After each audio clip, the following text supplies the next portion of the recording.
Quite honest movie reviews. This is the Fate of the Furious, or Fast 8, or Fate with an 8 in there. Why not? This is the 8th entry of the car racing, adrenaline, and crazy, at this point, unrealistic racing series. It headlines Vin Diesel as Dom, the leader of this crazy driving kind of crew. They race around the globe, they do heists, they do missions.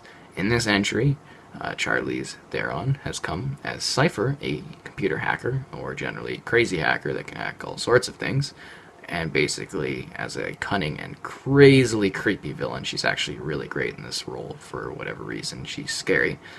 She gets Dom to work against his family, which is, the rest of the crew that he's worked with. And the crew, in response to this, team up with Jason Statham's character, which is a badass, and he's actually really great in this. And they kind of chase and hunt him across the globe. The film takes place in 3 key locations, or 3 main settings, and basically follows the crew as they deal with this betrayal.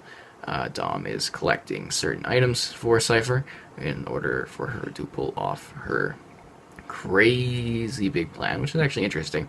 Kind of crazy coming from having watched only the first couple, where they're like actually undercover and real cops, to seeing them as trained driving soldiers or something. It was kind of crazy what they were doing. Anyways, there's a submarine and there's ice, and it goes to Russia eventually. It's crazy. Of course, no spoilers or anything, but it was actually generally enjoyable, better than I thought it would be. Anyways, at one point there is a submarine, and the cars are being chased by it in the Arctic through the ice, and it is quite crazy. Well, not specifically the Arctic, but a very icy, cold region.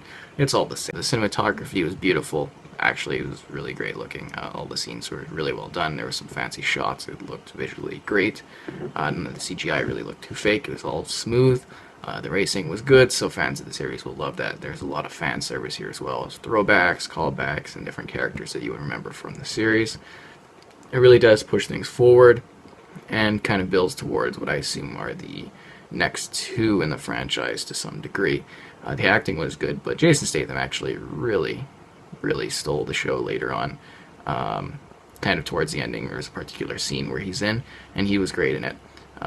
Generally, it was fun. It was incredibly cheesy at the beginning. I did not like the start of the film, as I was like, wow, what is this? This is ridiculous. But it did improve greatly. Overall, decent film. I'd give it a 7 out of 10. The screening was provided by Universal. And if you have any questions, let me know.